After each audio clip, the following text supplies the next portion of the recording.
শীতকাল মানেই বিয়েবাড়ি, আর এই সময় কম বেশি মেকআপ আমরা সবাই করে থাকি।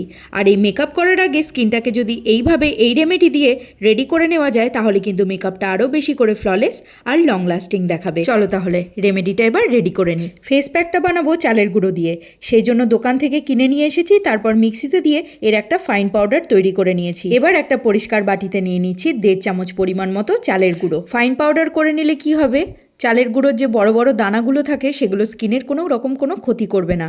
তোমরাও যখন ব্যবহার করবে এইভাবেই ব্যবহার করো।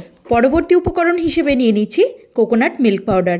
এটা 1/2 চামচ পরিমাণে নেব। নারকেলের গুঁড়ো দুধে এমন কিছু জরুরি ভিটামিনস আর নিউট্রিয়েন্টস রয়েছে যা আমাদের স্কিনের জন্য ভীষণই উপকারী। পরবর্তী উপকরণ হিসেবে নিয়ে নিচ্ছি গ্লিসারিন। 1/2 চামচেরও কম পরিমাণে নিয়েছি।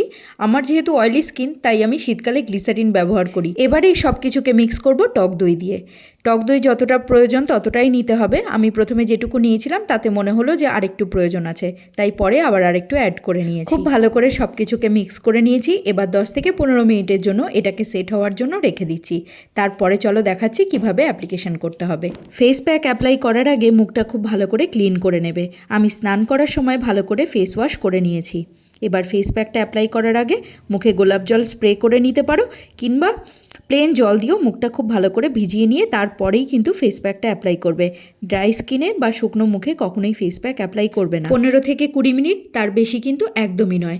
তারপরে দেখবে স্কিনে এটা হালকা ড্রাই হয়ে এসেছে, তখন হাতে জল নিয়ে হালকা হাতে সার্কুলার মোশনে এটাকে একটু ঘুরিয়ে আগে নরম করে নাও ফেস প্যাকটা। তারপর প্লেন জল দিয়ে খুব ভালো করে ধুয়ে নাও। আমি মুখটা প্লেন জল দিয়ে ধুয়ে চলে এসেছি। আর দেখো বন্ধুরা, একটুও কিন্তু ড্রাইনেস নেই।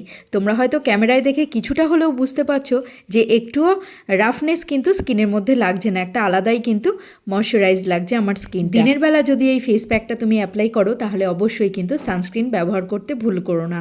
আর তারপরে যদি তুমি মেকআপ করো, তোমার মেকআপটা কিন্তু লং লাস্টিং আর ফ্ললেস দেখাবে।